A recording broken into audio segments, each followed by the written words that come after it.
Latest approved bill as of 2026. Alamin natin ang mga latest approved bills as of 2026 dito sa Pilipinas. Hindi ito proposal, hindi ito pending, ito ay mga batas na pirmado na at opisyal ng umiiral sa ating bansa.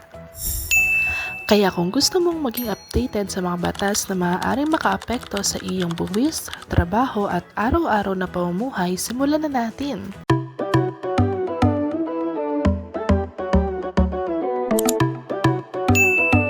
Unang-una, ang pinakamahalagang batas ngayong taon, ang Republic Act No. 12314.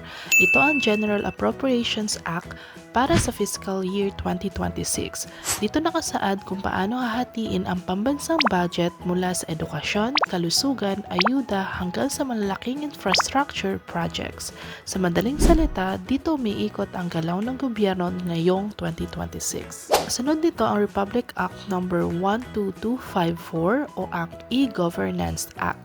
Layunin nitong gawing mas digital at mabilis ang mga serbisyo ng gobyerno. Mas kaunting pila, mas maraming online transactions, mas moderneng sistema kung maayos ang implementasyon.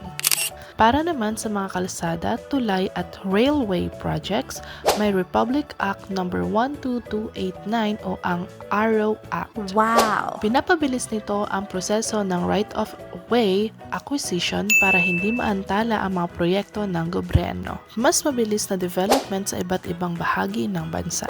Para sa mas maayos na internet access, andyan ang Republic Act No. 12234 o ang Konektadong Pinoy Act. Wow! Layunin nitong palakasin ang telecom infrastructure at palawakin ang internet access lalo na sa mga probinsya.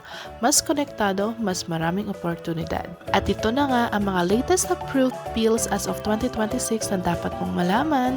Kung nakatulong ang video na to, huwag kalimutang mag-like, mag-share at mag-subscribe para lagi kang updated sa mga mahalagang batas sa ating bansa. Mrs. N Vlogs, goodbye!